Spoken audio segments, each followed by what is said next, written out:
రాజుగారికి, వారి కుటుంబ సభ్యులందరికీ ప్రభు అయినటువంటి యేసుక్రీస్తు నామంలో నా హృదయపూర్వక వందనములు తెలియజేస్తూ ఉన్నానండి. మన జీవిత కాలంలో మరికొంత సమయాన్ని తండ్రి యొక్కయు మన ప్రభు అయినటువంటి యేసుక్రీస్తు యొక్కయు సహవాసంలో గడపటానికి మహోన్నతుడు అనుగ్రహించినటువంటి అతి విలువైన సమయాన్ని బట్టి దేవాది దేవునికి నా హృదయపూర్వక కృతజ్ఞతాస్తుతులు అర్పిస్తూ ఉన్నా. రాజుగారిని, వారి కుటుంబాన్ని ప్రేమించి, వారి యొక్క ఆహ్వానాన్ని మన్నించి, దేవుని పట్ల ఉన్నటువంటి విశ్వాసముతోనూ, భయభక్తులతోనూ, వినయ విధేయతలతోనూ మహామహుని పాద సన్నిధికి విచ్చేసిన దేవుని పరిశుద్ధులకు, స్నేహితులకు, స్నేహితురాండ్రకు, యవనస్తులకు అందరికీ పేరు పేరున ప్రభు అయినటువంటి యేసుక్రీస్తు నామంలో నా హృదయపూర్వక వందనములు తెలియజేస్తూ ఉన్నా. ముఖ్యంగా ఈరోజు వైవాహిక వార్షికోత్సవాన్ని జరుపుకుంటున్నటువంటి సహోదరి సహోదరులు రాజుగారికి, స్వర్ణకుమారి గారికి, వసంత కుమారి గారికి అలాగే గౌతమి గారికి నా ప్రత్యేకమైనటువంటి వైవాహిక వార్షికోత్సవ శుభాకాంక్షలు తెలియజేస్తూ వారికి నా హృదయపూర్వక వందనాలు తెలియజేస్తూ ఉన్నానండి. మనం కొద్దిసేపు వాక్యాన్ని ధ్యానిద్దాం. మిమ్మల్ని ఇబ్బంది పెట్టను, త్వరగానే విడిచిపెట్టేస్తా. రైట్. ఫిలిప్పీ పత్రిక 4వ అధ్యాయం 4వ వచనం.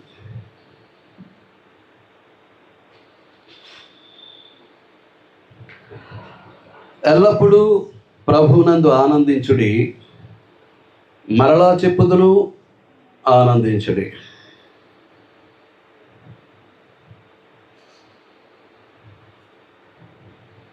Rejoice in the Lord always, rejoice.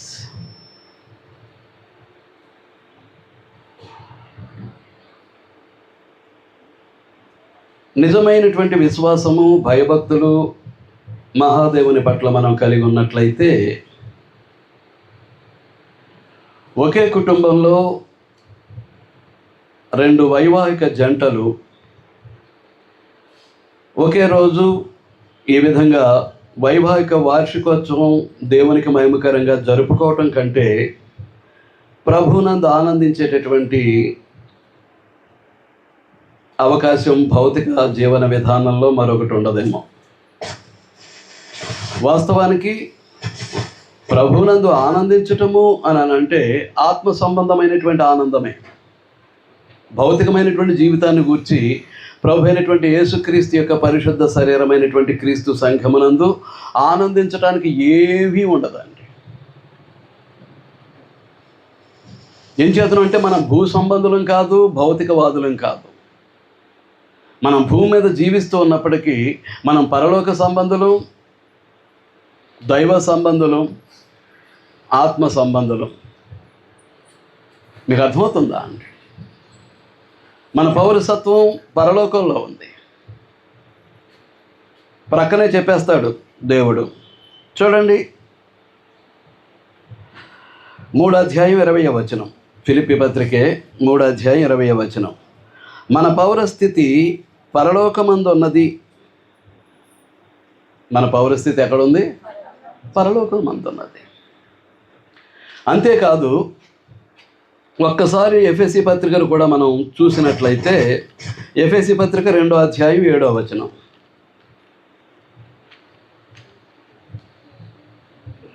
ఎఫెసీ పత్రిక 2వ అధ్యాయం 7వ వచనం. క్రీస్తు యేసునందు మనలను ఆయనతో కూడా లేపి పరలోకమందు ఆయనతో కూర్చుండబెట్టెను. ఎక్కడ కూర్చుండబెట్టాడు? పరలోకంలో. ఎవరితో కూడా లేపి? ప్రభు అయినటువంటి యేసుక్రీస్తుతో కూడా లేపి.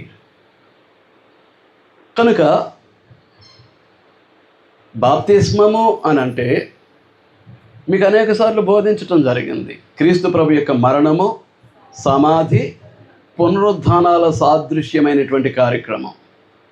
యేసుక్రీస్తు లోకపాపమంతా ఆయన మీద వేసుకొని లోకపాపం విషయంలో లోక పాప శిక్షను తన యొక్క దేహంలో భరిస్తూ సిలువలో తన ప్రాణాన్ని అర్పించటం మనం తెలుసు.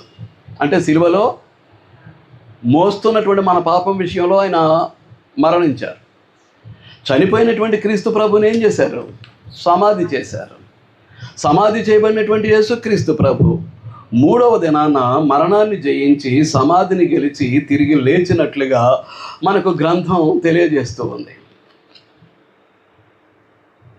మీకు అర్థమవుతుందా?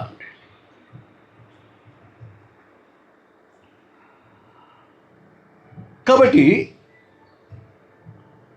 మన పాపాలను మోసి మన పాప శిక్షను భరించి సిలువలో బరైనటువంటి క్రీస్తు ప్రభు సమాధి చేయబడి మూడో దినాన తిరిగి లేచి తండ్రి యొక్క ఆహ్వానం మేరకు ఆయన ఎక్కడికి వెళ్ళారు? పరలోకానికి ఎగి పరమ తండ్రి యొక్క కుడిపార్శ్వమున సింహాసనాసీనుడై రాజై దేవుని రాజ్యమైనటువంటి క్రీస్తు సంఘాన్ని సర్వాధిపత్యం చేత పరిపాలన చేస్తూ మన పక్షంగా మన ప్రధాన యాజకుడై మన ప్రతి ప్రార్థనను ప్రతి విజ్ఞాపనను తండ్రి యొక్క పాదాల చెంత ఉంచుతూ ఉన్నాడు. రెండు బాధ్యతలు: ఒకటి, రాజై దేవుని రాజ్యమైనటువంటి క్రీస్తు సంఘాన్ని పరిపాలించటం; రెండు, మన ప్రధాన యాజకుడై మన ప్రతి ప్రార్థనను దేవుని పాదాల దగ్గర ఉంచటం. మీకు అర్థమవుతుందా అండి? ఈ రెండు బాధ్యతలు మన ప్రభు అయినటువంటి యేసుక్రీస్తు ఇప్పుడు పరలోకంలో తండ్రి యొక్క కుడిపార్శ్వమున సింహాసనాసీనుడై దావీదు యొక్క సింహాసనం మీద కూర్చోండి. ఈ రెండు బాధ్యతలు పరలోకంలో ఉండి ఆయన ఏం చేస్తూ ఉన్నారు? నిర్వహిస్తూ ఉన్నారు. కాబట్టి ఇప్పుడు మనం కూడా బాప్తిస్మము అనేసరికి ఏంటన్నమాట, మనం వినినటువంటి వాక్యమును బట్టి మనము కూడా ఏం చేయాలి? మన పాపం విషయంలో చనిపోవాలి. చచ్చిన వానికి ఏం చేస్తారు? సమాధి. పరిపూర్ణంగా చస్తేనే సమాధి. పరిపూర్ణంగా చస్తేనే సమాధి. ఇంకా పాపం విషయంలో ఎంతో కొంత బ్రతుకుతూ పాప హృదయంలో పాపపు తలంపులు, పాపపు హృదయాలు, తోటి సహోదరుల పట్ల, ఇరుగు పొరుగు వారి పట్ల పాపపు భావ ప్రేరణలు కలిగి ఉన్నామనుకో, మనం పాపం నుంచి పూర్తిగా బయటపడినట్లు కాదు, యేసుక్రీస్తు వలె పాపం విషయంలో పూర్తిగా చనిపోయినట్లు కాదు. అలాగే హృదయంలో ఉన్నదాన్ని బట్టి మనసు ఏం చేస్తూ ఉంటుంది? ఆలోచిస్తూ ఉంటుంది. హృదయంలో పాపం ఉంటే పాపపు ఆలోచనలే మనసు ఆలోచిస్తూ ఉంటుంది. కనుక హృదయము మనస్సు ఏం చేస్తుంటుంది అని అంటే మన క్యారెక్టర్కి, మన గుణగణాలకు కేంద్రమై ఉన్నది కనుక హృదయము మనస్సు పరిశుద్ధంగా ఉంటే మన జీవితం పరిశుద్ధంగా ఉంటుంది. హృదయము మనస్సు పరిశుద్ధంగా లేదనుకోండి, మన బ్రతుకు పరిశుద్ధంగా ఉండదు.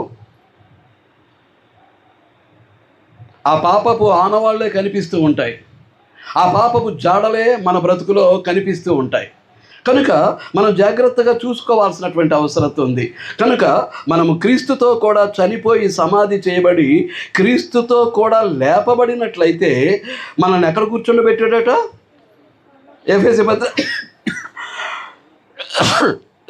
ఎఫెసీ పత్రిక 2వ అధ్యాయం 7వ వచనంలో ఏమంటున్నాడు?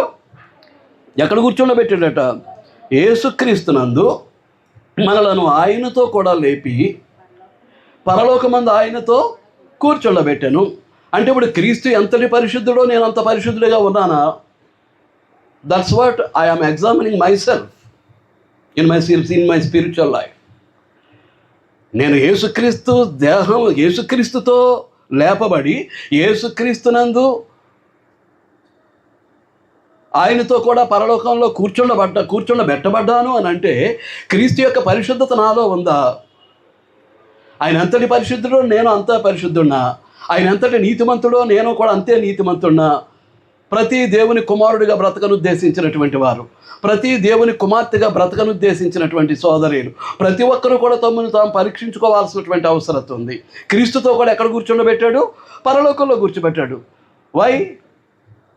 The Church of Christ is the blueprint of heaven. క్రీస్తు సంఘము అనేటటువంటిది పరలోకం యొక్క నమూనా. క్రీస్తు సంఘం అనేది ఏంటన్నమాట అండి? పరలోకం యొక్క నమూనా. అందుచేత మనం పరలోక సంబంధులుగానే భూమి మీద బ్రతకాలి తప్ప భూ సంబంధులుగా మనం భూమి మీద బ్రతకటానికి వీల్లేదు. మరి ఎలాంటి బ్రతుకుతున్నాం అనేటటువంటిది ప్రతి ఒక్కరూ మిమ్మల్ని మీరు పరిశీలన చేసుకోవాలి. ఏదో ఒక రోజున చావటం ఖాయం. One day we will go to die. చచ్చిన తర్వాత మన గమ్యస్థానం ఏంటి? పాపపు జీవితాన్ని జీవిస్తే నిత్య శిక్ష, ఎటర్నల్ పనిష్మెంట్. కాబట్టి మనల్ని ఎక్కడ కూర్చోబెట్టాడు? ఎక్కడ కూర్చోబెట్టాడు? పరలోకంలో. ఎవరితో పాటు? ప్రభు అయినటువంటి యేసుక్రీస్తుతో పాటు. యేసుక్రీస్తుతో పాటు మనల్ని ఎక్కడ కూర్చోబెట్టాడు? పరలోకంలో కూర్చోబెట్టాడు. ఏది ఆ పరలోకం? క్రీస్తు ప్రభు యొక్క పరిశుద్ధ శరీరమైనటువంటి క్రీస్తు సంఘమే ఆ పరలోకం. ఆ పరలోక సంబంధమైనటువంటి అనుభూతి మనం అనుభవించాల్సినటువంటి అవసరం ఉంది. ఆ పరలోక సంబంధమైనటువంటి అనుభవంలో మన ఆత్మ సంబంధమైనటువంటి జీవితాలను వృద్ధి చేసుకోవాల్సినటువంటి అవసరం ఉంది. మీకు అర్థమవుతుందా అండి? అంచేత ఫిలిప్పీ పత్రిక 3:20 మనం చదివాం. ఇప్పుడు ఏమంటున్నాడు? మన పౌరస్థితి పరలోకంలో ఉంది. మన పౌరస్థితి ఎక్కడుందండి? పరలోకంలో ఉంది.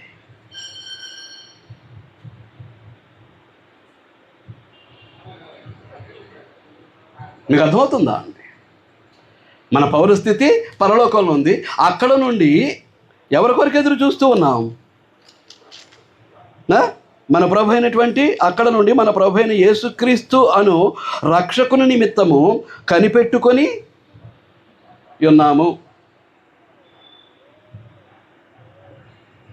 మన పౌరస్థితి పరలోకమందు ఉన్నది. అక్కడ నుంచి అంటే ఆ పరలోకం నుంచి, ఆ పరలోకము నమూనా అయినటువంటి క్రీస్తు సంఘము నుంచి మనం ఏం చేస్తున్నాం? మన ప్రభు అయినటువంటి యేసుక్రీస్తు అను రక్షకుని నిమిత్తము కనిపెట్టుకుని, చూడలేదమ్మా గ్రంథాన్ని, కనిపెట్టుకొని ఉన్నాం. ఎవరి కొరకు? యేసుక్రీస్తు యొక్క రాకడ కొరకు. యేసుక్రీస్తు వచ్చి మనలను పరలోకానికి తీసుకువెళ్ళటం కొరకు యేసుక్రీస్తు కొరకు ఏం చేస్తూ ఉన్నాం? కనిపెట్టుకొని చూస్తూ ఉన్నాం. మీకు అర్థమవుతుందా అండి? కాబట్టి ఇప్పుడు సంఘముగా కూడుకున్నామనంటే ఎక్కడ కూడుకున్నాం? పరలోకంలోనే కూడుకున్నాం. ఇక్కడ పరలోక సంబంధులే ఉంటారు, భూలోక సంబంధులు ఉండరు. భూలోక సంబంధులు అంటే ఎవరు? గొర్రెపిల్ల యొక్క జీవ గ్రంథంలో పేర్లు రాయబడినటువంటి వారు. చూడండి, ప్రకటన గ్రంథం 13వ అధ్యాయం. ప్రకటన గ్రంథం 13వ అధ్యాయం 8వ వచనం. భూనివాసులు అందరును అనగా జగదుత్పత్తి మొదలుకొని వధింపబడి ఉన్న గొర్రెపిల్ల యొక్క జీవ గ్రంథమందు ఎవరి పేరు వ్రాయబడలేదో వారు.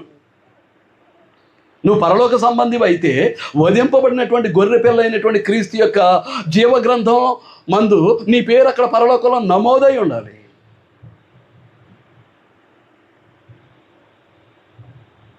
ఇక్కడ పరలోక సంబంధమైనటువంటి జీవితాన్ని, ఈ భూమి మీద ఆ పరలోకపు అనుభవాన్ని, ఆ ఆనందాన్ని, ఆ అనుభూతిని ఈ భూమి మీద క్రీస్తు సంఘమునందు నీకు అనుభవించడం రాకపోతే రేపొద్దున పరలోకానికి వెళ్ళి ఏం చేస్తావు? ఎట్టి పరిస్థితుల్లోనూ నిన్ను పరలోకానికి ప్రభు వచ్చి తీసుకెళ్ళాలన్నమాట. ఇక్కడే వదిలేస్తాడు. ఏం చేత? పరలోకంలో ఎలా బ్రతకాలో దానికి కావలసినటువంటి సాధన, that much of practice you didn't have in the church of Christ. క్రీస్తు సంఘమునందు ఆ విధమైనటువంటి ప్రాక్టీస్, సాధన లేనప్పుడు నువ్వు పరలోకానికిలో అడుగు పెట్టడానికి అర్హుడివి కాదు. దేని కొరకైతే మనం సంఘంగా కూడుకుంటున్నామో ఆ ఫలితాన్ని మనం అనుభవించలేనప్పుడు రావటం వల్ల ప్రయోజనం ఏంటి? ఏంటండి? ఏమంటాడు? భూనివాసులందరూ ఏమంటాడండి? భూనివాసులు అందరూ అనగా ఎవరా భూనివాసులు? జగదుత్పత్తి మొదలుకొని, అంటే ఆదాము మొదలుకొని వధింపబడిన గొర్రెపిల్ల యొక్క జీవ గ్రంథమందు ఎవరి పేరు వ్రాయబడలేదో వారు. భూలోక సంబంధులుగా, లౌకికవాదులుగా బ్రతికే వాళ్ళ పేర్లు అక్కడ ఉండవు. ఒకవేళ ముందు బాప్తిసం పొందినప్పుడు రాసినా చచ్చేంత వరకు ఆ వినయము విధేయత కలిగి క్రీస్తునందు జీవించట్లేదు అనుకోండి, తర్వాత ఏం చేస్తాడు? పేర్లు కొట్టేస్తాడు. మన ఇష్టానుసారంగా బ్రతుకుతుంటే పరలోకంలో వధింపబడి ఉన్నటువంటి గొర్రెపిల్ల యొక్క జీవగ్రంథంలో వ్రాయబడినటువంటి పేర్లు ఏం చేస్తాడు? ఒక్కసారి కొట్టాడు అని అంటే మళ్ళా వ్రాయబట్టడానికి అవకాశం లేదు. పరలోకానికి వెళ్ళాం, అగ్ని ఆరదు, పురుగు చావదు, రౌద్రవాది నరకాగ్నికే మనం వెళతాం తప్ప ఎట్టి పరిస్థితుల్లో పరలోకానికి వెళ్ళి దైవ సహవాసాన్ని, దైవికమైనటువంటి ఆనందాన్ని అనుభవించే అవకాశం ఉండదండి. మీకు అర్థమవుతుందా అండి? అందుకు మనం సంఘంగా కూడుకునేది. మనంతా కూడా ఏ ఆనందం? ప్రభు అయినటువంటి యేసుక్రీస్తునందు ఏ ఆనందం? భౌతికమైనటువంటి ఆనందం కాదు, ఆత్మ సంబంధమైనటువంటి ఆనందం. అయినప్పటికీ ఆత్మ సంబంధులైనటువంటి సహోదరి సహోదరులు, రాజుగారు కానివ్వండి, స్వర్ణకుమారి గారు కానివ్వండి, ఒక జంట. అలాగే వారి యొక్క ద్వితీయ కుమారుడు వసంత్ కుమార్ బాబు కానివ్వండి, గౌతమి గారు కానివ్వండి, మరొక జంట. వారు క్రీస్తునందు ఆత్మ సంబంధులు. క్రీస్తు యొక్క పరిశుద్ధ శరీరంలో పరిశుద్ధమైనటువంటి ప్రత్యేకమైనటువంటి అవయవాలు. దేవుని కొరకు ప్రభు అయినటువంటి యేసుక్రీస్తునందు జీవిస్తున్నటువంటి సహోదరి సహోదరులు కనుక అది క్రీస్తునందలి ఆనందం, ఆత్మ సంబంధమైనటువంటి ఆనందం. ఆత్మ సంబంధమైనటువంటి ఆనందాన్ని సంఘంతో పంచుకోవటానికి వారు ఏర్పాటు చేసినటువంటి ఈ కార్యక్రమం. ఆత్మ సంబంధులుగానే దేవుని యొక్క సన్నిధిలో మనం కూడుకున్నాం. ఆత్మ సంబంధులుగానే మనం ఉండాలి.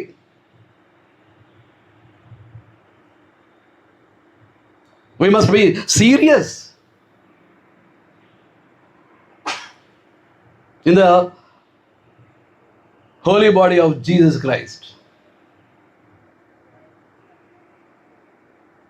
పరిశుద్ధమైనటువంటి క్రీస్తు శరీరమునందు మనం ఎలా ఉండాలి? పరిశుద్ధులుగానే ఉండాలి. మన ఇష్టానుసారంగా ఉండటానికి కుదరదు. మీకు అర్థమవుతుందా అండి? కాబట్టి ఏమంటాడు? ఆనందించుడి ప్రభునందు. 4వ వచనం ఫిలిప్పీ 4:4, ఎల్లప్పుడూ ప్రభునందు ఆనందించుడి, మరలా చెప్పుదును ఆనందించుడి. 6వ వచనం, ప్రతి విషయంలోనూ ప్రార్థన విజ్ఞాపనల చేత కృతజ్ఞతాపూర్వకంగా మీ విన్నపములు దేవునికి తెలియజేయండి. ప్రతి విషయంలో.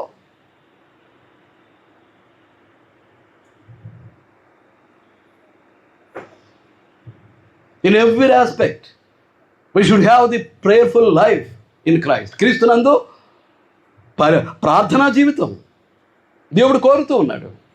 ప్రతి విషయంలోనూ ప్రార్థనా విజ్ఞాపనముల చేత కృతజ్ఞతాపూర్వకంగా. ఈరోజు మరొక నూతన వార్షికంలోనికి ప్రవేశపెట్టినటువంటి ఆ 2 జంటలు మరో సంవత్సరం పాటు దేవుని యొక్క కృపలో, దేవుని యొక్క కాపుదలలో దేవుడు అనుగ్రహించి ఆశీర్వదించి నడిపిస్తే మరొక నూతన సంవత్సరం అడుగుపెట్టేంత వరకు వారి యొక్క జీవితాలు క్రీస్తునందు కొనసాగుతూ ఉంటాయి. ఒక సంవత్సరానికి తగినటువంటి ఆశీర్వాదాలు పొందటానికి ఆ 2 జంటలు దేవుని యొక్క సన్నిధిలో ఇక్కడ సమకూర్చబడ్డాయి, ఇంత కార్యక్రమాన్ని ఏర్పాటు చేసుకున్నాయని అంటే వారు ఎలాంటి జీవితాన్ని జీవించాలో ఒక్కసారి ఆలోచన చేయండి.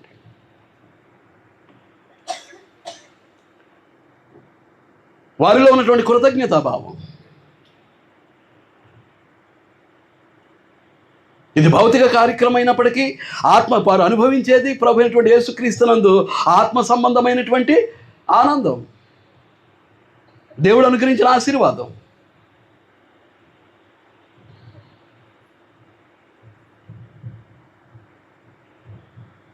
మరొక నూతన వార్షికంలోనికి అనగా నూతన సంవత్సరంలోనికి అడుగుపెట్టినటువంటి ఆ 2 జంటలు ఈ ఆనందాన్ని ఎంతవరకు అనుభవించాలి? మరొక నూతన సంవత్సరం 365 రోజులు, 12 నెలలు, 52 వారాలు. ఈ ఆనందాన్ని అలా కొనసాగించుకుంటూ వెళ్ళాలి అని అంటే మనం ఏ విధంగా ఈ దేవుని యొక్క సన్నిధిలో ఉండాలి? దేవుని పట్ల ఎలాంటి విశ్వాసం కలిగి ఉండాలి? దేవుని పట్ల ఎలాంటి భయభక్తులు కలిగి ఉండాలి? దేవుని కొరకు ఎలాంటి జీవితాన్ని జీవించాలి? మనం ఆలోచించాలంటారా, అక్కర్లేదంటారా?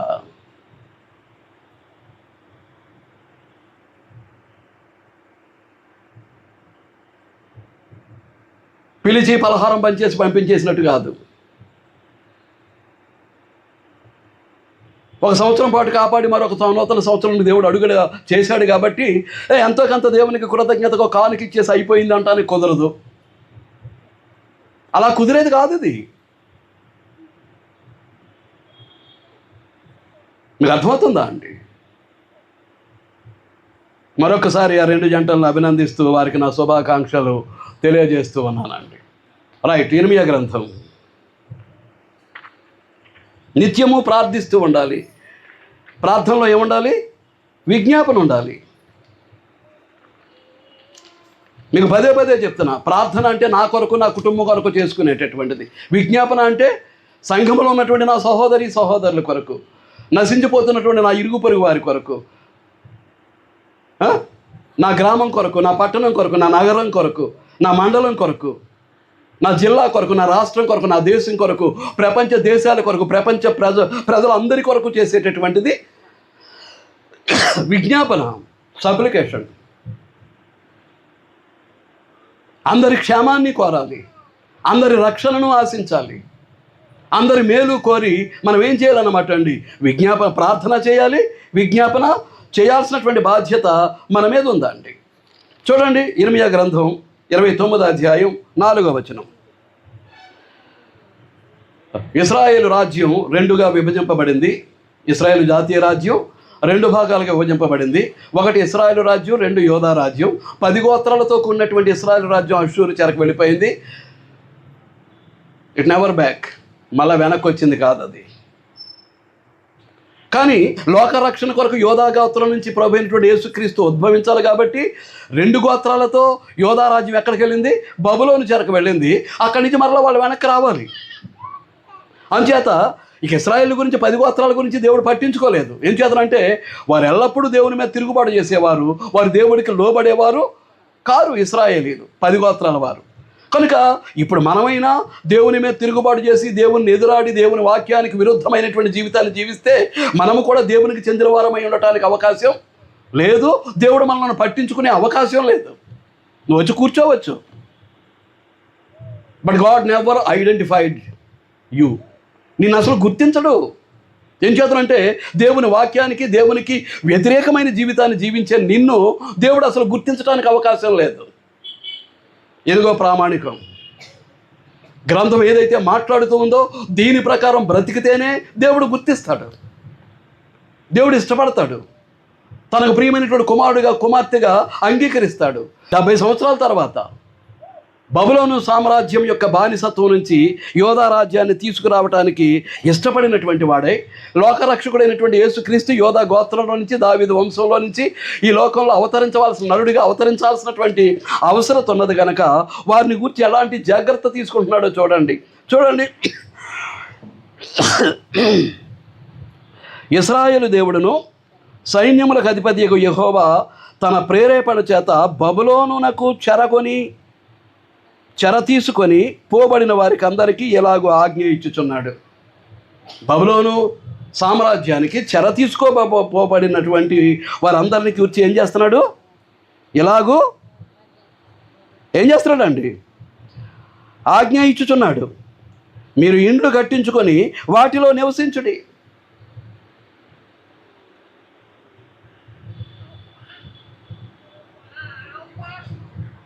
ఎందుకంత ఖండితంగా మాట్లాడుతున్నాడు? వాళ్ళు అక్కడ ఉండాల్సింది 70 సంవత్సరాలు.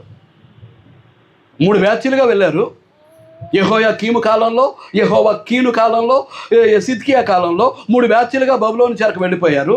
3 బ్యాచీలు కూడా వారి వారి వయస్సు 70 సంవత్సరాలు పూర్తయిన తర్వాత దేవుడు ఏం చేయబోతున్నాడు? ఆ బానిసత్వం నుంచి వారిని విడిపించి తీసుకురాబోతున్నాడు. ఎవరి కొరకు? లోక పాప విమోచన కొరకైనటువంటి లోక రక్షకుని కొరకు. మీకు అర్థమవుతుంది? ఇండ్లు కట్టించుకొని వాటిలో నివసించడి. హనాని అనేటటువంటి ఒక అబద్ధ ప్రవక్త ఉన్నాడు. వాడేమంటున్నాడు అని అంటే మీరు 2 సంవత్సరాలకు మించి ఐగుప్తులో బబులోనులో చెరలో ఉండరు అంటున్నాడు వాడు. హనాని అనే అబద్ధ ప్రవక్త ఏమంటున్నాడు? 2 సంవత్సరాలకు మించి ఉండరు మీరు బబులోను చెరలో అనేది అబద్ధ ప్రవక్త చెప్తున్నటువంటి మాట. ఆ అబద్ధ ప్రవక్త మాట వినేసి వీళ్ళు ఇల్లు కట్టుకోకుండా, పెండ్లిళ్ళు చేసుకోకుండా, బిడ్డలను కనకుండా వాళ్ళ ఇష్టానుసారంగా ఉండటానికి వీళ్ళు తీర్మానించుకుంటున్నటువంటి పరిస్థితుల్లో దేవుడే ఇర్మియా ప్రవక్త ద్వారా వాళ్ళని ఏం చేస్తున్నాడు? హెచ్చరిస్తూ ఉన్నాడు, ఆజ్ఞాపిస్తూ ఉన్నాడు. మీరు ఇండ్లు కట్టించుకొని వాటిలో నివసించుడి, తోటలు నాటి వాటి ఫలములను అనుభవించుడి, పెండ్లిండ్లు చేసుకొని కుమారులను కుమార్తెలను కనుడి. రాజుగారు స్వర్ణకుమారి గారు చేసింది అదే. మీరు పెండ్లిళ్ళు చేసుకొని కుమారులను కుమార్తెలను కనుడి. అంతటితో అవ్వలేదు, అది అంతటితోటి అవ్వలేదు. అక్కడ ఏమీయూ మీకు తక్కువ లేకుండా అభివృద్ధి పొందుటకై వారు కుమారులను కుమార్తెలను కన్నట్లు మీ కుమారులకు పెండ్లిళ్ళు చేయుడి, మీ కుమార్తెలకు పురుషులను సంపాదించుడి.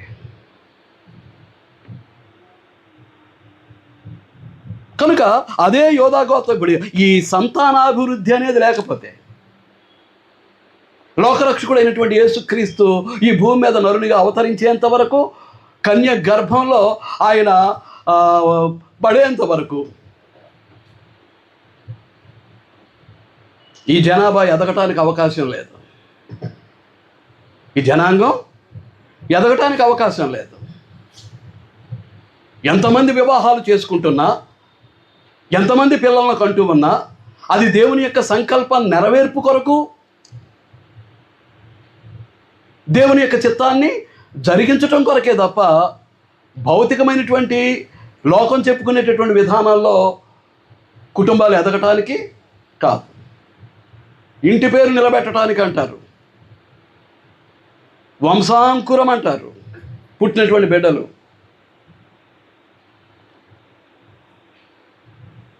ఏంటండి, ఇప్పుడు ఆడపిల్లల కంటే పెళ్ళిళ్ళు అయితే ఏం జరుగుద్ది? ఆటోమేటిక్గా ఇంటి పేరు మారిపోద్ది. ఇంటి పేరు ఉంటుందా? ఎందుకు వచ్చిన కబుర్లో నాకు అర్థం కాదు. లోకం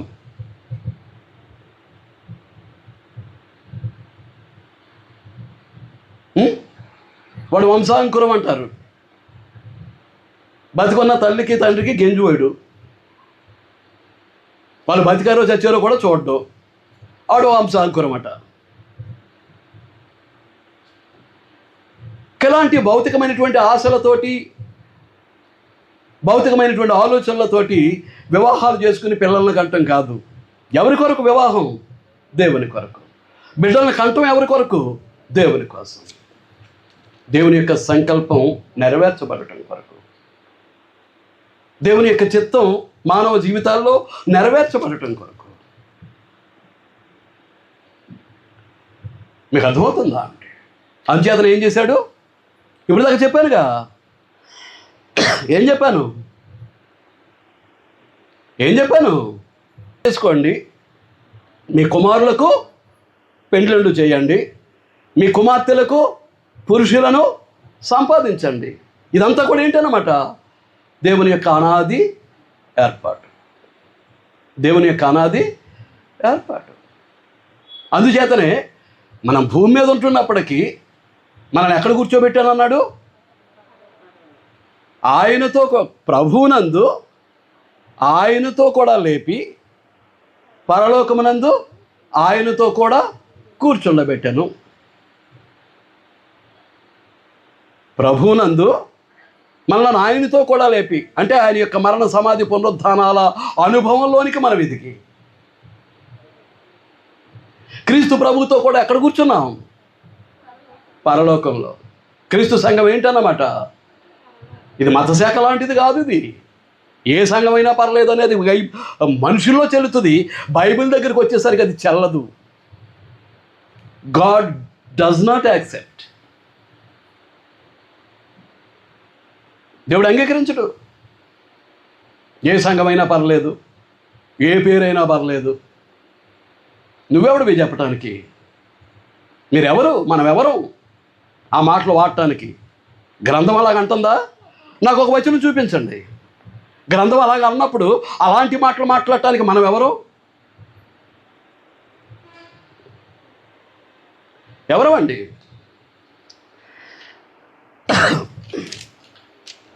కాబట్టి మన భౌతిక గృహంలో జరిగేటటువంటిది ప్రతిదీ కూడా దేవుని కొరకే. ప్రతి విషయం దేవుని కొరకే. మీకు అర్థమవుతుందా? అందుచేతనే మనం ఆత్మ సంబంధులుగా పరలోక సంబంధులుగా ఉండటానికే పరలోకపు నమూనా అయినటువంటి క్రీస్తు సంఘాన్ని దేవుడు ఏం చేశాడు? ఈ భూమి మీద ఏర్పాటు చేయటం జరిగింది దేవుని సంకల్పాన్ని బట్టి. కట్టినవాడు ఎవరు? ప్రభు అయినటువంటి యేసుక్రీస్తు. ఈ బండ మీద నా సంఘమును కట్టుదును.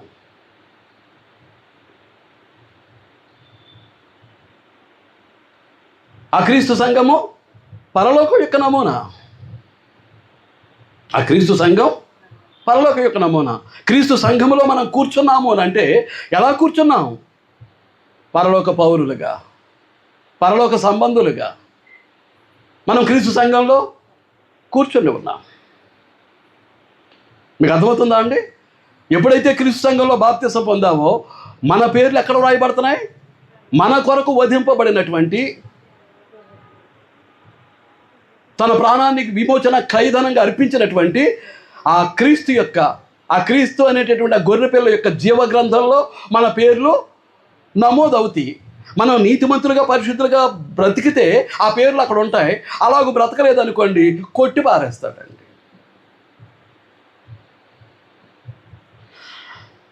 ఒక్కసారి కొట్టివేయబడింది పేరు అని అంటే ఇక మళ్ళా రాయటానికి అవకాశం, అంతకాలం ఎదురు చూస్తాడు. ఆయన కృపను బట్టి, ఉచిత కృపను బట్టి పేరు కొట్టివేయకుండా ఈవేళ మారుతాడు, రేపు మారుతాడు, ఈ వారం మారుతుంది, రేపు మారుతుంది, ఈ నెల మారుతాడు, వచ్చే నెల మారుతాడు, ఈ సంవత్సరం మారుతుంది, వచ్చే సంవత్సరం మారుతుందని మార్పు లేనటువంటి బ్రతికే మన కొరకు ఎదురు చూస్తాడు. చూసి చూసి చూసి చూసి ఎప్పటికీ మారకపోతే ఏం చేస్తాడు? పేరు కొట్టేస్తాడు. ఆ జీవగ్రంథంలోంచి పేరు కొట్టేస్తాడు. ఒక్కసారి కొట్టివేయబడింది అని అంటే it never rewrite in the book of life of lord Jesus Christ. అది మళ్ళీ వ్రాయబడదండి. ఒకసారి కొట్టివేయబడిన తర్వాత అది మరలా వ్రాయబడదు.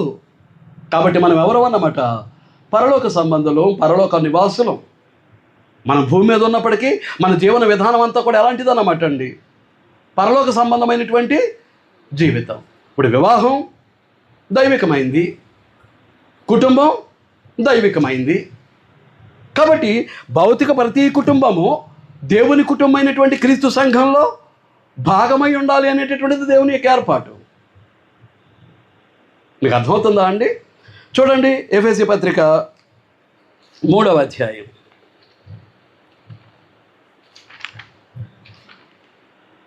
ఎఫెసీ పత్రిక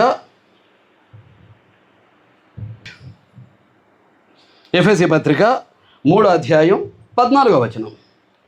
ఈ హేతువు చేత పరలోకమందును భూమి మీదను ఉన్న ప్రతి కుటుంబము ఏ తండ్రిని బట్టి కుటుంబం అని పిలువబడుచున్నదో.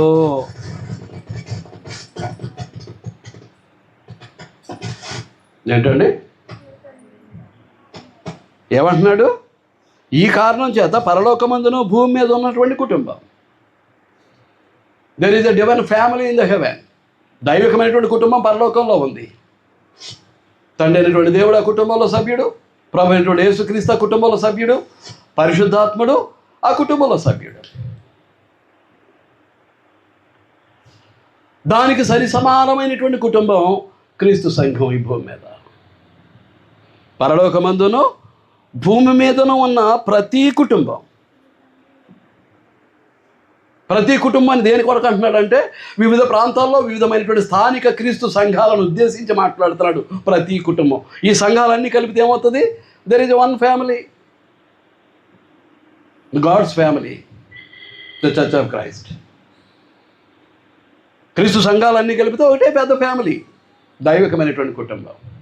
కనుక వివాహమైనటువంటి ప్రతి కుటుంబం, రాజుగారు స్వర్ణకుమారి గారే కాదు, రాజేష్ కుమార్ బాబు గారు మమత గారే కాదు, వసంత్ కుమార్ బాబు గారు గౌతమి గారే కాదు, భరత్ కుమార్ బాబు గారు స్వర్ణప్రియ గారే కాదు. Every physical family is the part of the spiritual family, the church of Christ. ప్రతి భౌతిక కుటుంబము దైవికమైనటువంటి కుటుంబంలో ఒక భాగమై ఉండాలి. అలాగూ తీర్చిదిద్దుకుంటేనే మనకైనా మన పిల్లలకైనా ఒక మంచి గతి ఉంటుంది. లేదా గతి తప్పినటువంటి బ్రతుకులు.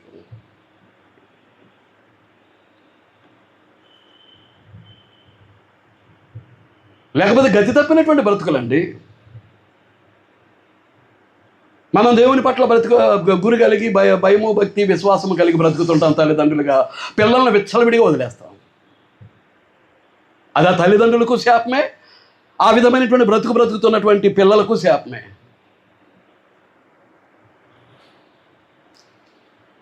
అంచేత నేను చెప్తున్నా, పిల్లలు మన పిల్లలు కాదు, కుమారులు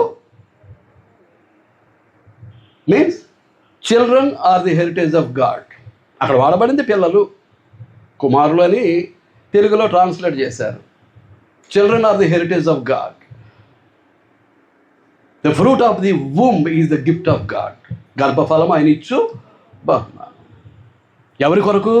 నీ కొరక, నీ ఇష్టానుసారంగా పెంచడానిక, నీ ఇష్టానుసారంగా తీర్చిదిద్దటానిక? ఎవరి కొరకు? ఎవరి కొరకు? నీకు కొడుకుగా కూతురుగా పుట్టబోయే బిడ్డ, పుట్టినటువంటి బిడ్డ ముందు దేవుని బిడ్డ. నీవు ఆ సంగతిని గుర్తించాల్సినటువంటి అవసరం ఉంది, దాన్ని గ్రహించుకోవాల్సినటువంటి అవసరం ఉంది. అది లేకపోతే మానవ జన్మకు విలువ ఉండదండి. నువ్వు తల్లివైనా తండ్రివైనా.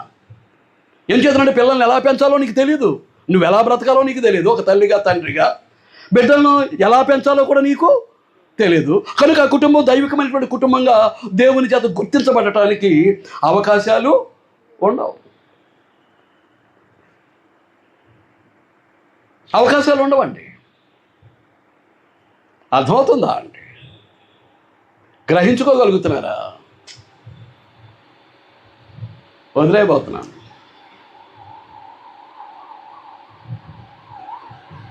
దేవుని కొరకే మన బ్రతుకు. దేవుని కొరకు బ్రతకటానికే ఈ మానవ జన్మ. లేకపోతే కుక్కగానో పందిగానో ఎలాగో పుట్టించి పారేసాను. నువ్వు దేవునికి సంబంధించిన వాడవై, దేవునికి సంబంధించిన దానివై, దేవుని కొరకు బ్రతకాలని దేవుని పోలికలో సృష్టించబడినటువంటి ఈ మానవ జన్మను నీకు ఇస్తే, నీ ఇష్టానుసారంగా నువ్వు బ్రతుకుతానికి ఇష్టపడుతూ ఉంటే, నీ ఇష్టానుసారంగా నువ్వు జీవించడానికి కోరుకుంటూ ఉంటే, ఈ లోక సంబంధమైనటువంటి వాటి వెనకతల పరుగులు పెడుతూ ఉంటే, ఎందుకు వచ్చిన జన్మది? ఎందుకు వచ్చిన జన్మది?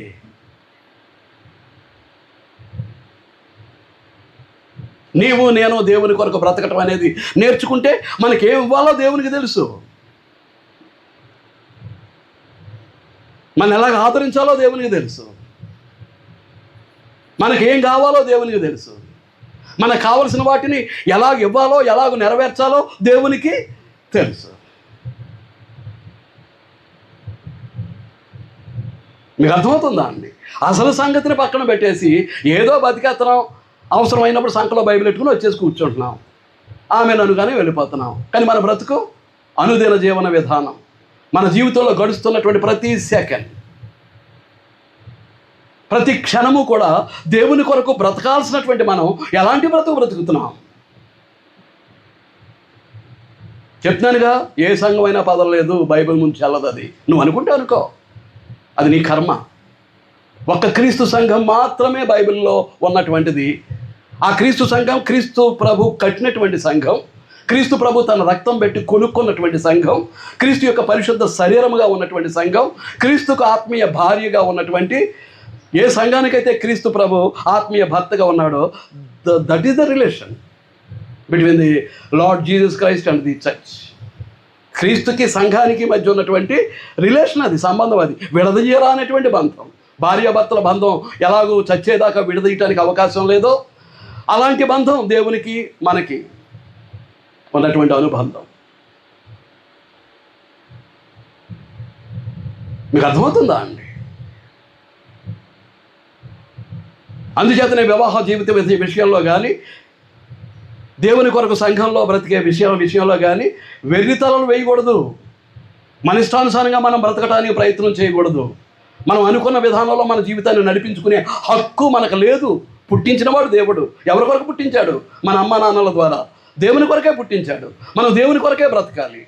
ఇంకొక విధానంలో బ్రతకడానికి మనకు అవకాశం లేదు. కనుక ఏం చేస్తున్నాం దేవుని కొరకు?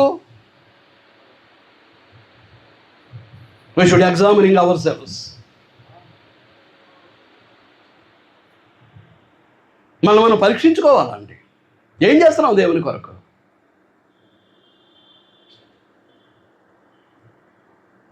చూడండి, సింపుల్గా టచ్ చేసి వదిలేస్తాను.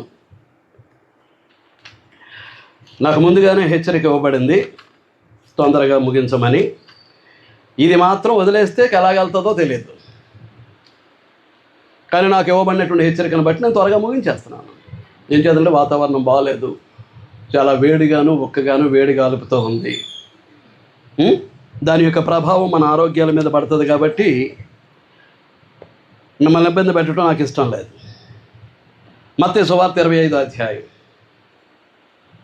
14వ వచనం నుంచి, పరలోక రాజ్యం అనగా ఏదది? పరలోక రాజ్యం అంటే ఏదది? ప్రభు అయినటువంటి యేసుక్రీస్తు యొక్క సంఘం. పరలోక రాజ్యం అనగా క్రీస్తు సంఘం.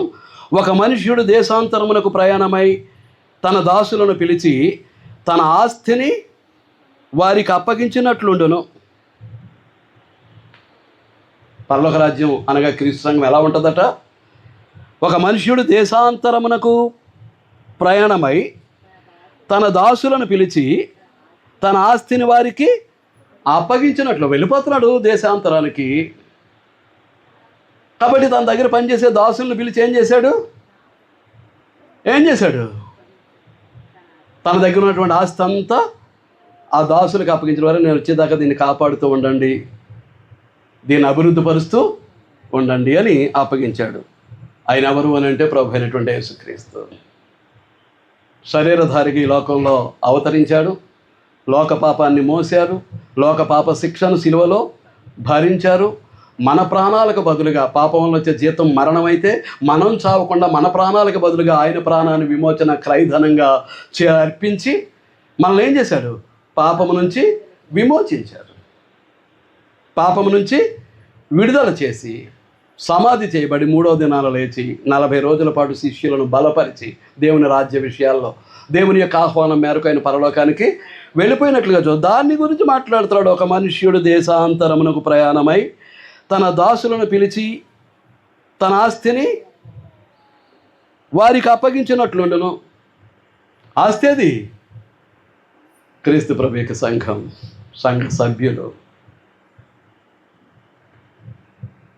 దాన్ని అభివృద్ధిపరచాల్సినటువంటి బాధ్యత అప్పటికి క్రీస్తు సంఘ సభ్యులుగా ఉన్నటువంటి వారిని. నేను రాబోతూ క్రీస్తు ప్రభు ఇచ్చినటువంటి ఈ ఆస్తిని మనం ఏం చేయమంటున్నాడు? విస్తరింపజేయమంటున్నాడు. ఆస్తిని వారికి అప్పగించినట్లుండును. అతడు ఎవరు? ఆ పరలోకానికి పోయినటువంటి ప్రభు ఒకనికి 5 తలాంతులు, ఒకనికి 2 తలాంతులు, ఒకనికి 1 ఎవరి సామర్థ్యము చొప్పున వానికి ఇచ్చి వెంటనే దేశాంతరము అయిన. ఎవరి సామర్థ్యం చొప్పున? క్రీస్తులో నీకు ఉన్నటువంటి సామర్థ్యం ఏంటి? నీకు ఇవ్వబడినటువంటి తలాంతు ఏంటి? ఒకనికి 5 తలాంతులు ఇచ్చాడట. తలాంతు అంటే 3600 రూపాయలు కింద ఫుట్ నోట్లో ఇచ్చాడు. కింద ఫుట్ నోట్లు ఎంత ఇచ్చాడు? 3600 ఇచ్చాడు. కానీ నేనంటాను, ఇట్స్ నాట్ మనీ.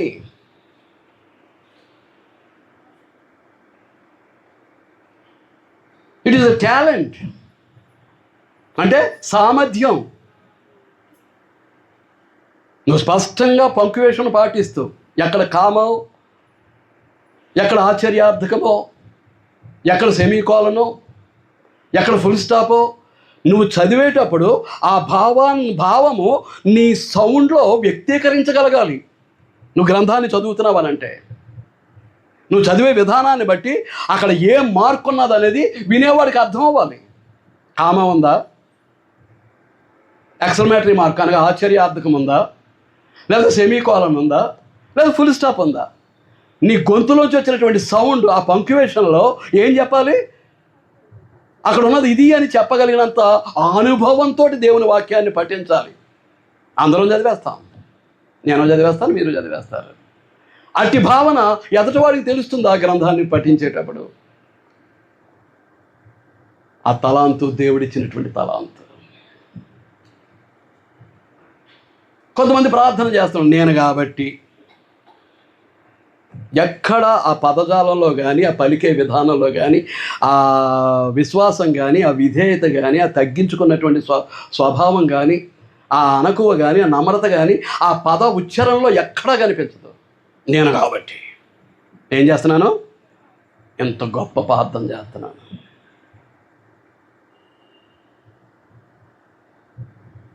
దేవుడిచ్చినటువంటి తలాంత్ అది. ఒక మంచి ప్రార్థన చేయగలుగుతున్నాము అని అంటే దేవుడిచ్చినటువంటి తలాంత్.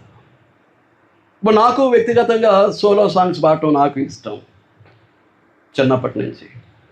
అలాగే సహోదరులు కూడా సోలో సాంగ్స్ పాడుతూ ఉంటారు. కానీ దేవునికి అవి ఇష్టం ఉండదు.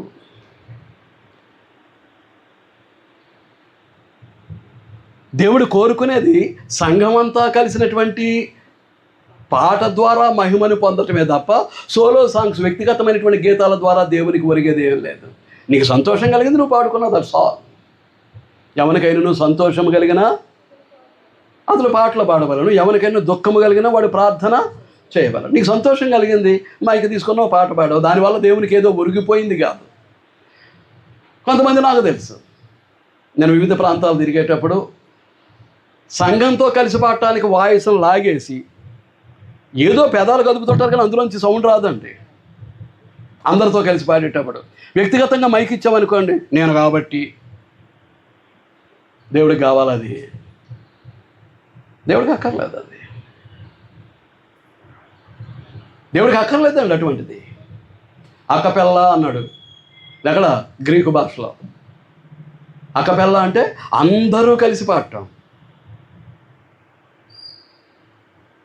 కొన్ని సంఘాల్లో క్వైర్లు ఏర్పాటు చేస్తారు, 10 మందినో 20 మందినో క్వైర్ పార్టీ కింద చేసి మ్యూజిక్లతోటి పాడిస్తూ ఉంటారు. మిగిలిన ఎవడో పాడరు, అలా కూర్చొని చూస్తుంటారు.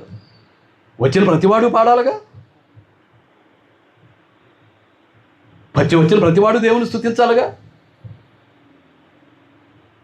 ఒకవేళ సంఘం అంతా పాడినా ఈ డప్పులు కొట్టి వాళ్ళు పాడరు. డప్పులు కొట్టి వాళ్ళు పాడుతూ కొట్టారని కూడా తాళం తప్పిపోద్ది అండి. కాబట్టి అకపెల్లా అంటే సంగీతము, అంటే కలిసి పాడేది, అందరము కలిసి పాడేది. కనుక స్తుతి కార్యక్రమంలో ఏ ఒక్కరూ మౌనంగా ఉండకూడదండి. సైలెంట్గా కూర్చొని కాలం గడిపేయకూడదు. పాడటానికి ప్రయత్నం చేయాలి, పెదాలు కదపాలి, నాలుక ఆడించాలి. ఒకసారి విన్నదాన్ని రెండోసారి పాడటానికి ప్రయత్నం చేయాలి. లేకపోతే నువ్వు అక్కడ రావటం అనవసరం కదా.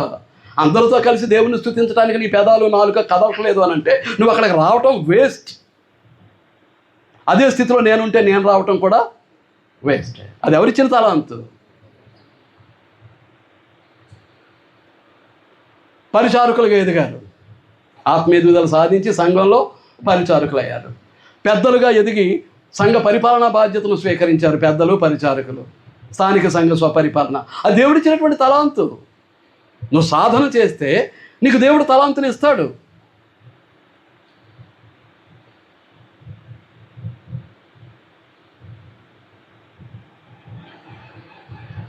If you should practice that much of spiritual life in Christ, God will give the talents. నువ్వు సాధన చేస్తూ ఉండగా నీకు కావలసినటువంటి తలాంతులు దేవుడు ఇస్తూ ఉంటాడు. ఇచ్చిన తలాంతులు దేవుని మహిమార్థమై వినియోగించాలి. సంఘ విచ్ఛిన్నతకి కాదు, సంఘాన్ని పాడు చేయటానికి కాదు, సంఘంలో గ్రూపులు కట్టడానికి కాదు.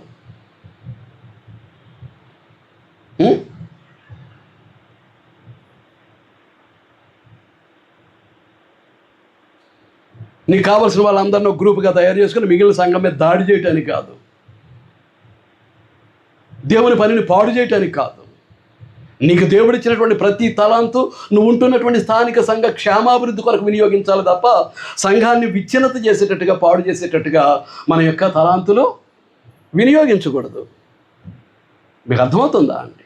కాబట్టి తలాంతులు ఇచ్చి వెళ్ళిపోయాడు,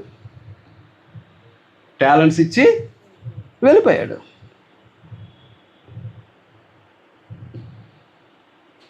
పదహారవ వచనం, 5 తలాంతులు తీసుకొనిన వాడు వెళ్ళి వాటితో వ్యాపారము చేసి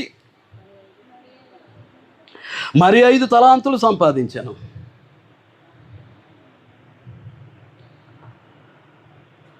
అలాగుననే 2 తీసుకొనిన వాడు మరి 2 సంపాదించాను. అయితే ఒక తలాంతును తీసుకొనిన వాడు వెళ్ళి భూమి తవ్వి యజమానుని సొమ్ము దాచిపెట్టాడట.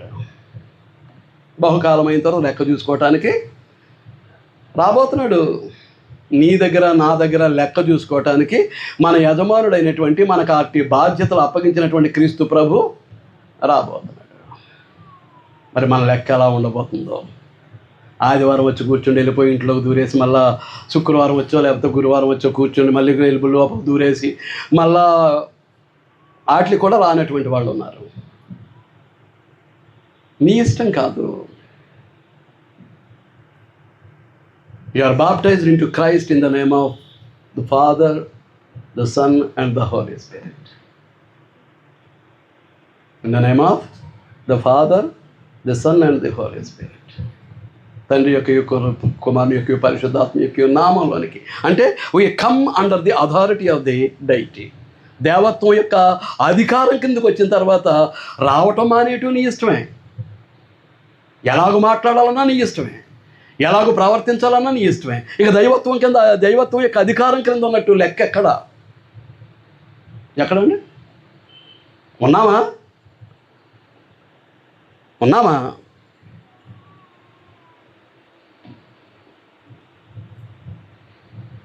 మీకు అర్థమవుతుందా అండి? ఆలోచిస్తున్నారా అండి?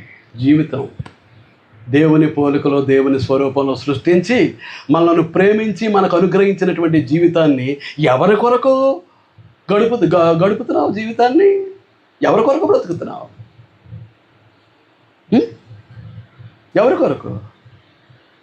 ఏమంటాడు 19వ వచనంలో? బహుకాలము తరువాత ఆ దాసుల యజమానుడు వచ్చి వారి యొద్ద లెక్క చూసుకున్నాడట. వారి యొద్ద లెక్క చూసుకున్నాను. అంచేతనే చూడండి, తిమోతి పత్రిక వచనాన్ని చదివేసి ముగించేస్తాను. దేవుడు అవకాశం ఇస్తే, దేవుని చిత్తమైతే ఎప్పుడైనా పూర్తి పాఠాన్ని మనం నేర్చుకుందాం. ఏ పని చేయకుండా కుటుంబంలో ఎలా కుదరదో, పెద్దవాళ్ళైనా పిల్లలైనా సంఘంలో ఏ పని చేయకుండా వచ్చి కూర్చుని వెళ్ళిపోయేటటువంటి విధానం మనకి కూడా కుదరదు. ఏం చేతనంటే భౌతిక కుటుంబంలో ఎలాగైతే కుదరదో, దేవుని కుటుంబమైనటువంటి ఆత్మ సంబంధమైన కుటుంబమైన క్రీస్తు సంఘంలో కూడా అది కుదురుతుందా? చేతనైనంత వరకు దేవుని కొరకు ఏదో ఒక పని చేయాల్సినటువంటి బాధ్యత ప్రతి దేవుని కుమారుడి మీద, ప్రతి దేవుని కుమార్తె మీద ఉంది. ఏం చేస్తున్నాం అనేది మీకు మీరుగానే ఆలోచించుకోవాలి. ఏమీ చేయకపోతే రేపు వదిలి ఏమంటాడు? సోమరివైన చెడ్డ దాసుడా. మిగిలిన ఇద్దరిని 5కు 5, 2కు 2 సంపాదించిన వాళ్ళు ఏమన్నాడు? బడా నమ్మకమైన మంచి దాసుడు అన్నాడు. గోతులుగా పెట్టాడే వీణేమంటున్నాడు? సోమరివైన నువ్వు ఎలాంటి వాడవు, ఎలాంటి దానవు.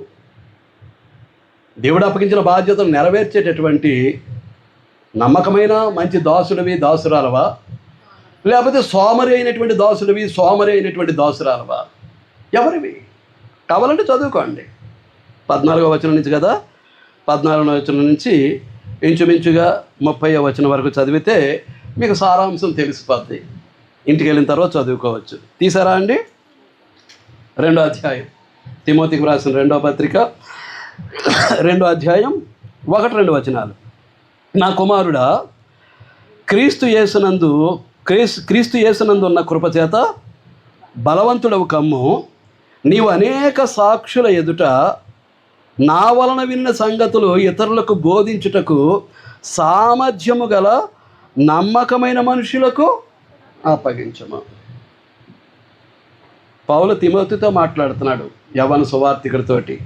నీవు నా వలన విన్న సంగతులను ఇతరులకు బోధించుటకు సామర్థ్యము గల నమ్మకమైన మనుషులకు.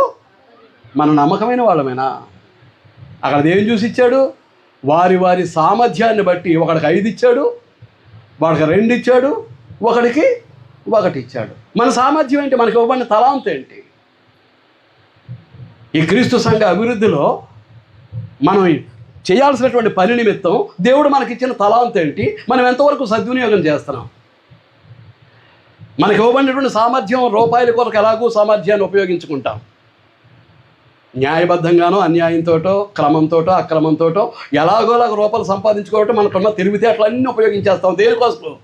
డబ్బు కోసం. కానీ దేవుడిచ్చినటువంటి సామర్థ్యాన్ని క్రీస్తు సంఘ అభివృద్ధి కొరకు, దేవుని రాజ్య విస్తరణ కొరకు మనం ఎంతవరకు ఉపయోగిస్తున్నాం?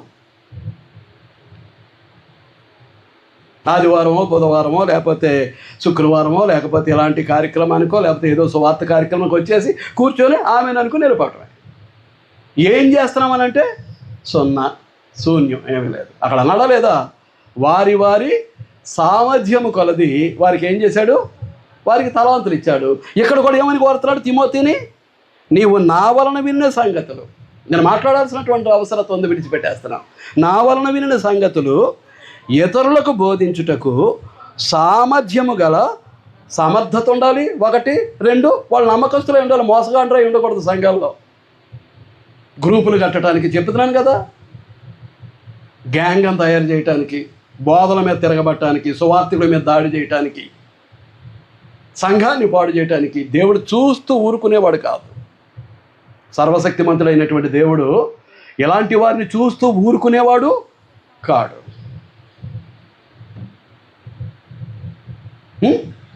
ఊరుకునేవాడు కాదు. అలాంటి హెచ్చరికల గ్రంథంలో మనకు కనిపిస్తూ ఉన్నాయి. మీకు అర్థమవుతుందా అండి? కాబట్టి అక్కడ వాళ్ళకి ఎలాగైతే సామర్థ్యం కొలది తలాంతులు ఇచ్చాడో ఇక్కడ కూడా ఎవరికి ఇవ్వమంటున్నాడు? తిమోతితోటి సామర్థ్యం ఉండాలి, 2 నమ్మకస్తులై ఉండాలి.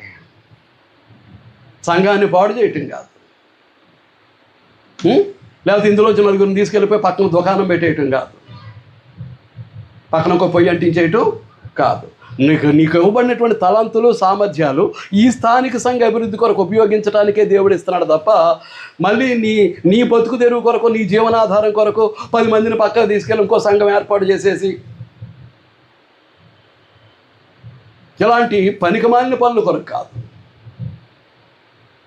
నీకు ఏ తలాంతులు ఇచ్చాడో, ఏ సామర్థ్యాలు ఇచ్చాడో ఈ స్థానిక సంఘ అభివృద్ధి కొరకు నువ్వు వినియోగించి దీన్ని విస్తరించడానికి, సంఘంలో ఉన్నటువంటి ప్రతి ఒక్కరి యొక్క ఆత్మీయ ఎదుగుదలకు దాటిని వినియోగించడానికి మనం ప్రయత్నం చేయాలి. పూర్తి పాఠాన్ని అందించలేకపోతూ ఉన్నాను, నన్ను మన్నించమని కోరుతున్నాను. ఇంత వేడిలో కూర్చొని మిగిలిన పాఠం అంతా, వాక్యం అంతా వినాలి, దైవ సందేశం అంతా వినాలి అని అంటే చాలా కష్టం. అంచేత నేను క్లోజ్ చేశాను. మీకు విషయం గ్రహింపుకి వచ్చింది. మీరేం చేస్తారో చేయండి. మీ కుటుంబం, పరలోకమందును భూమి మీద ఉన్నటువంటి కుటుంబంలో నా కుటుంబం భాగం, రాజుగారి కుటుంబం భాగం, వసంత్ కుమార్ బాబు గారి కుటుంబం భాగం, ఇక్కడ ఉన్నటువంటి ప్రతి ఒక్కరి కుటుంబం భాగం. మన కుటుంబ అభివృద్ధి కొరకు మనమందరం కలిసి ఎలాగైతే పని చేసుకుంటున్నామో, మనం ఉంటున్నటువంటి ఆత్మ సంబంధమైన దేవుని కుటుంబం అయినటువంటి క్రీస్తు సంఘ అభివృద్ధి కొరకు మనం పని చేయాల్సినటువంటి బాధ్యత కలిగిన వారం ఎంతవరకు పని చేస్తున్నాం? అది లేకపోతే మన కుటుంబాలకు విలువ ఉండదండి. దేవుడి దగ్గర గుర్తింపు ఉండదు, ఏ గుర్తింపు ఉండదు, ఏ మెప్పు కూడా దేవుని దగ్గర మనం పొందడం. ఎందు నిమిత్తమైతే క్రీస్తు శిలువలో బలైపోయాడు, ఎందుచేత తనకు ప్రాణాధారమైనటువంటి ప్రతి రక్తపు బొట్టును నీ పరిశుద్ధత కొరకు, నా పరిశుద్ధత కొరకు, నిన్ను నీతిమంతుడిగా మలచడానికి, నన్ను నీతిమంతుడిగా మలచడానికి తన రక్తాన్ని అంతటిని ధారపోశారో దానికి తగిన ప్రతిఫలాన్ని మరలా తిరిగి మనం కృతజ్ఞతాపూర్వకంగా దేవునికి ఇవ్వాల్సినటువంటి అవసరత ఉంది. మీకు అర్థమవుతుందా అండి? కనుక దేవుడిచ్చినటువంటి తలాంతులను, దేవుడిచ్చినటువంటి సామర్థ్యాలను దేవుని మహిమ కొరకు మనం వినియోగించుకుందాం. ఏర్పాటు చేసిన రాజుగారికి, వారి కుటుంబానికి నా హృదయపూర్వక వందనములు తెలియజేస్తున్నా. మరొక్కసారి ఈరోజు వైవాహిక వార్షికోత్సవాన్ని జరుపుకుంటున్నటువంటి రాజుగారికి, స్వర్ణకుమారి గారికి, అలాగే వసంత్ కుమార్ బాబు గారికి, గౌతమి గారికి నా శుభాభినందనలు తెలియజేస్తూ, వారికి నా ప్రత్యేకమైన శుభాకాంక్షలు తెలియజేస్తూ ఉన్నా. వారి ఆహ్వానం మేరకు ప్రేమతో, దేవుని యందు ఉన్నటువంటి పూర్ణ విశ్వాసంతో, భయభక్తులతో కూడి వచ్చిన ప్రతి ఒక్కరికి క్రీస్తు ప్రభు నామంలో నా హృదయపూర్వక వందనములు తెలియజేస్తూ ఈ దైవ సందేశాన్ని ముగిస్తూ ఉన్నానండి. అందరికీ వందనాలు.